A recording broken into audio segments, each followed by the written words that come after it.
Hello everyone.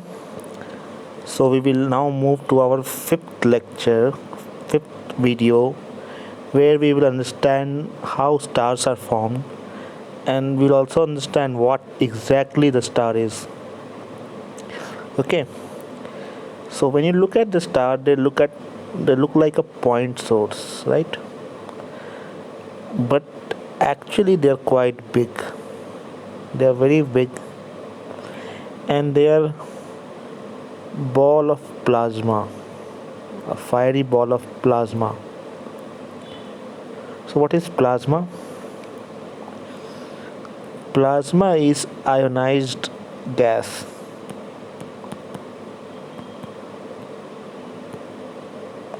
That means if there is a gas, say hydrogen gas,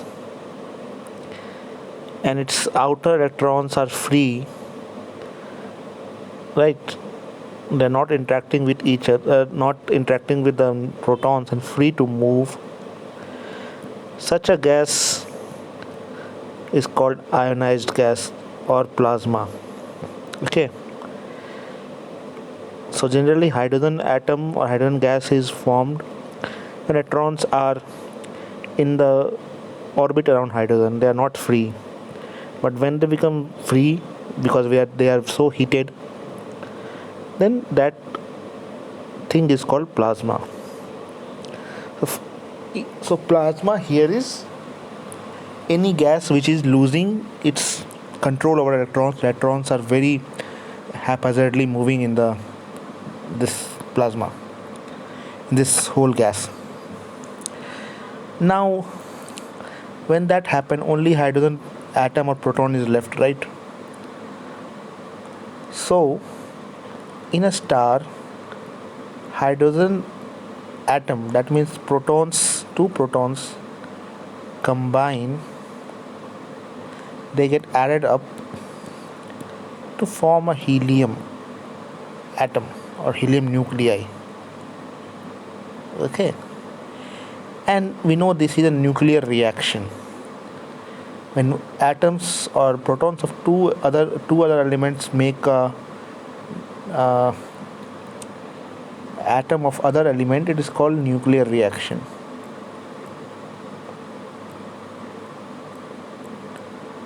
And in this process a huge amount of energy is released. Okay, and this is the way our sun, so this is true for any star and thus for our sun also. Our sun is also a star. So this is the way sun will release its energy. Every second many trillions of hydrogen atoms combine to become helium in sun, and the energy produced is in the form of light or X-ray, gamma rays and other kind of energy carrying particles. So that's how sun produces energy. So we now know what is a star. Star is generally star is a nuclear furnace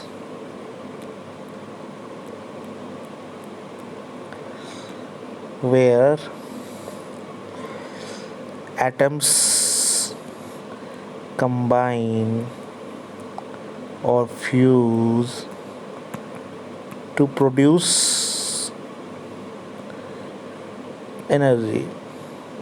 Okay, so star is a nuclear furnace where atoms combine or fuse to produce bigger atoms and energy, atoms plus energy.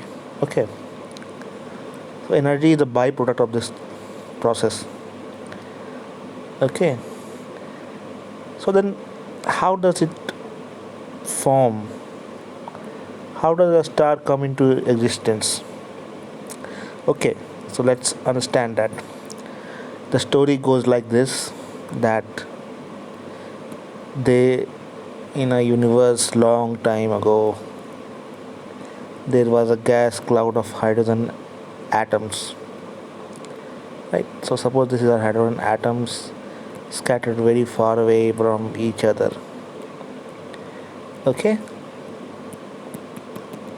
like that.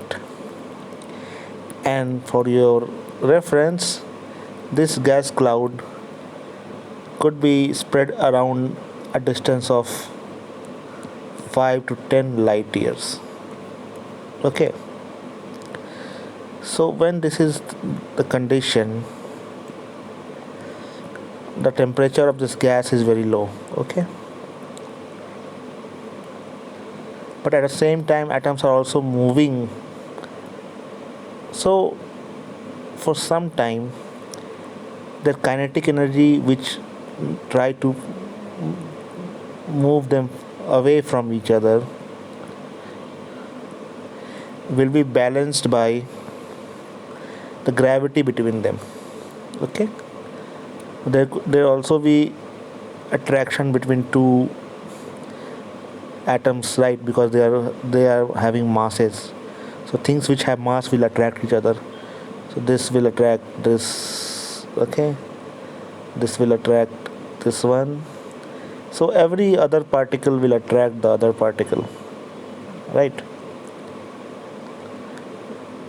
There will be attraction here. So when force of attraction is less than force of due to kinetic energy, outward pressure due to kinetic energy of particles, then gas keeps on expanding, right? Gas keeps on expanding. But what happens if in this gas clouds number of atoms are more? So it is a way of saying that if this gas cloud has a mass greater than one critical mass which is called Jeans mass. This is a term astronomers use. I want you to make it comfortable with all those things. So if mass of this gas cloud, right, is more than the Jeans mass, which is as GEANS, Jeans mass. Jeans was one scientist. So if mass is more than Jeans mass, that means more number of atoms are there. Then obviously force of gravity or attraction will be more. Kinetic energy may or may not be more, because more mass doesn't mean that they are moving fastly away from each other. But more mass definitely mean that each particle will be feeling more force from other particles, right? If there are more number of atoms between them, more number of atoms comes up, right? So each particle will feel more force, more attractive force. Okay, so what happen if this mass of the gas cloud is more than Jeans mass? Force of attraction, here the story becomes just reverse. Force of attraction becomes more than force of kinetic energy, and gas cloud begins to shrink. So from the 5 to 10 light years which I told you, it will keep on decreasing because each other particles are attracting each other, and as the distance between them becomes lower, we know force of attraction is inversely proportional to r square. Sorry, it is directly proportional to inversely proportional to r square. So if distance is more, force is less. If distance is less, force is more, right? So if gas cloud becomes smaller and smaller, its attraction force become bigger and bigger, right? So gas clouds from the size of 5 to 10 light years begin to shrink to a size of say zero point 0.1 to 1 light year, and this all things happen in some 10 to 100 million years. Okay, so as this thing happen, as force of attraction start to become bigger and bigger, okay, what happens, this gas particles will become heated up.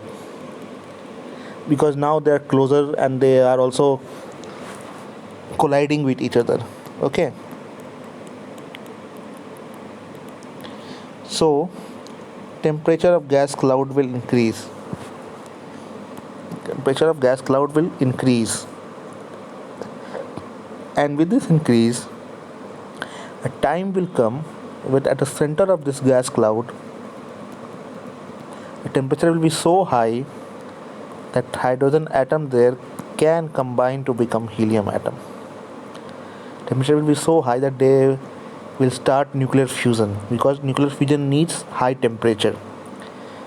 This is the birth of your star or protostar. Things will be called protostar. Okay,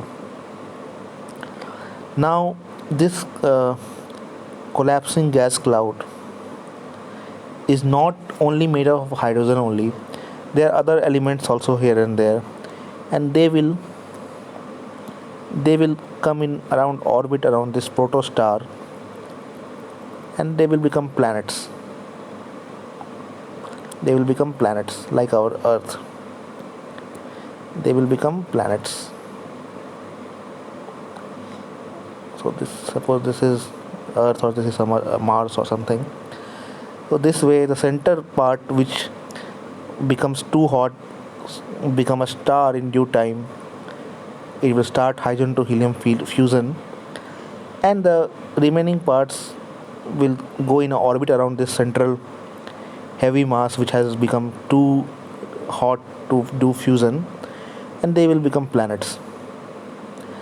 In this way, any star system or solar system forms.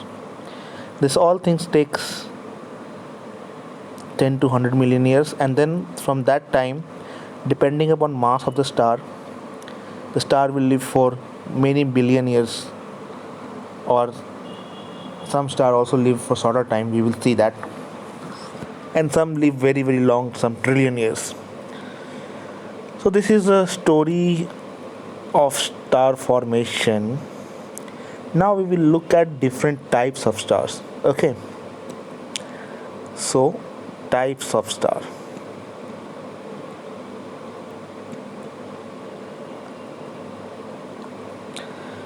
So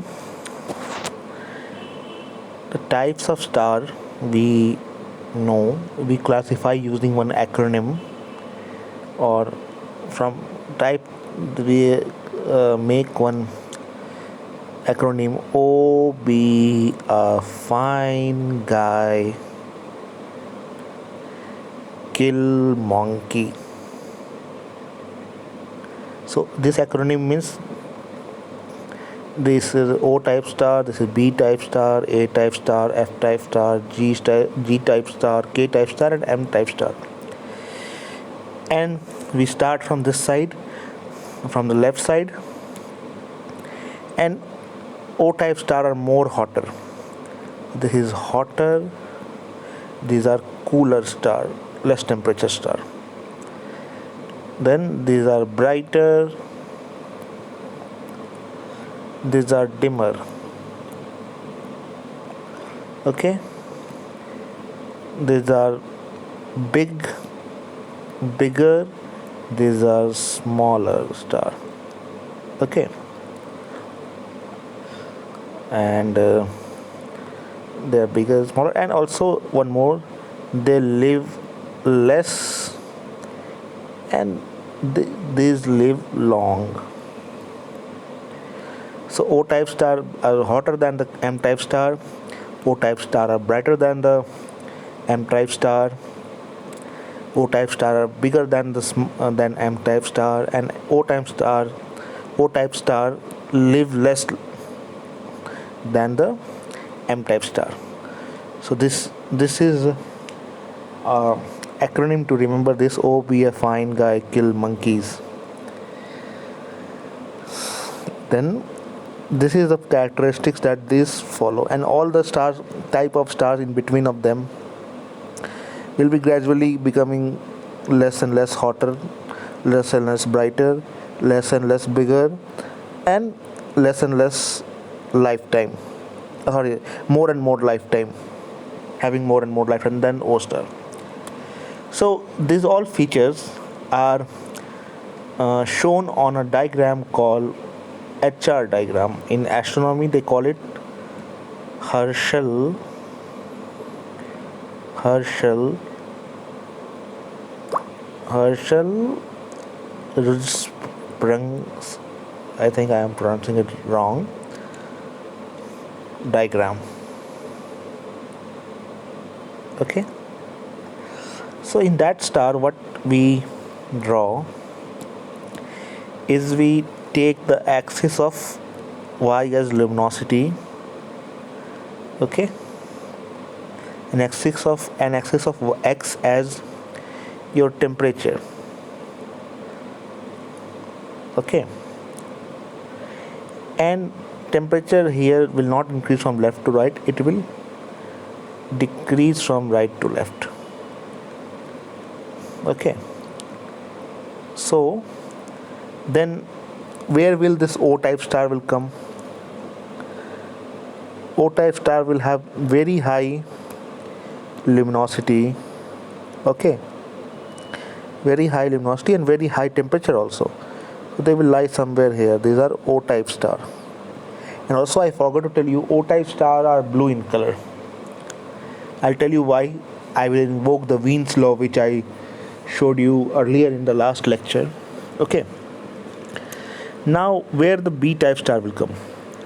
B type star are little less bluer, kind of little whitish, and they have little less luminosity and little less temperature than O type star. So they will lie somewhere here. So this is A type star or B type star, sorry. And A type star is also kind of similar, and it is having less luminosity than the B and less temperature than B. So it will lie here somewhere. As I told you, temperature will increase from right to left. Temperature is increasing in this direction. Okay. O, B, F, fine. F type star. Sorry. F type star. They'll come somewhere here. They will have less temperature than the than A type star, and also less luminosity. Luminosity means less brightness. Okay. Then OBF fine. Okay. Guy. Then type G comes up. G type star are more of a yellowish. We'll draw it with a yellow color, and it will again have less luminosity than F type and less temperature also. Okay, so we'll come up somewhere here. This is G. O, be a fine girl, fine guy, and kill monkeys. I'm sorry, monkeys. So K type star are little reddish or like orangish in color, and they're less bright than your G type star. Okay, this is K type star, and finally comes the M type star, which are way less luminous and way less temperature than all other stars. This is M type star. So when we join them by a line, this diagram is called HR diagram. Okay, so this is Herschel-Rosensprung diagram or HR diagram. Now from classification, you know O type is way brighter than M type star. O type is having more temperature, more size, so O type will be bigger. So let me draw it bigger. Let's draw it like this size. Okay, let's draw it realistically, like then B type will be little less than that, so that's why make it like a little smaller. Okay, I just drew the wrong color.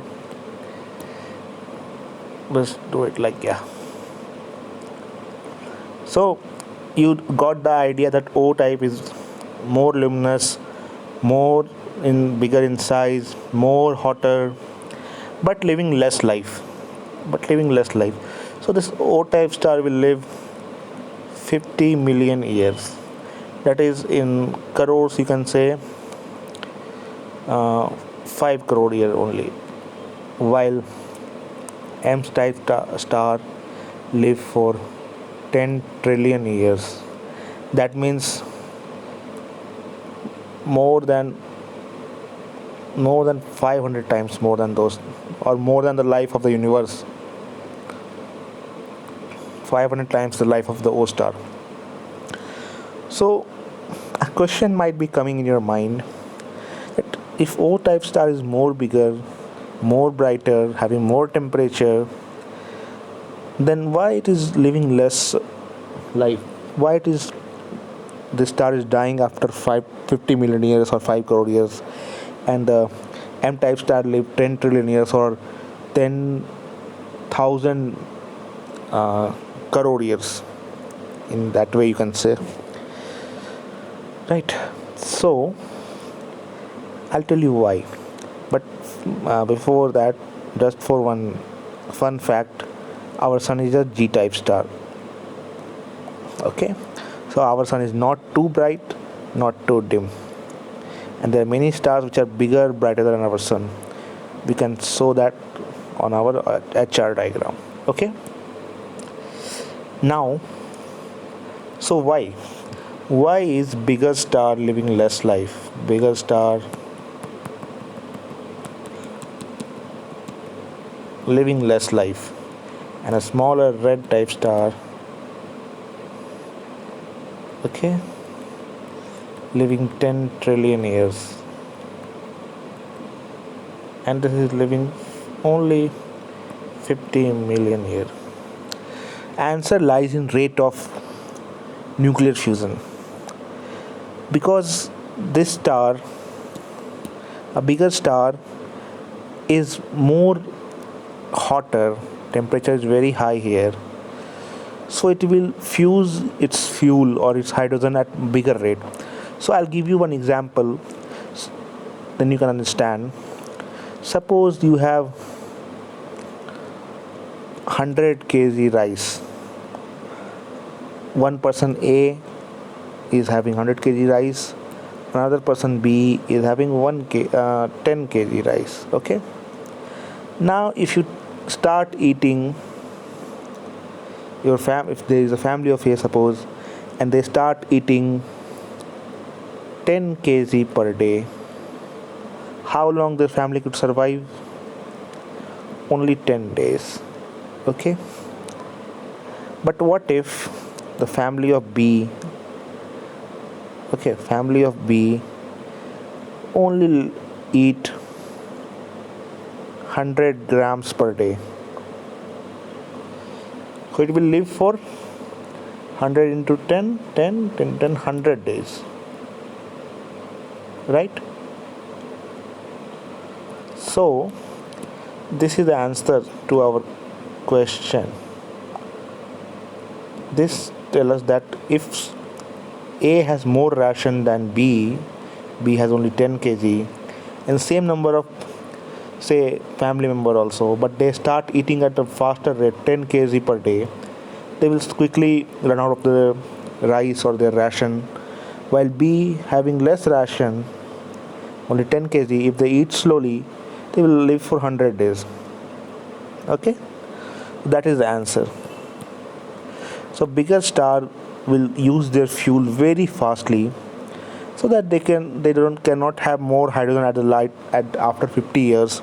So they simply cannot fuse hydrogen into helium, so they die out. But a smaller star uses their hydrogen very wisely, very precautiously, and then they can fuse it for a longer time. So that's why bigger star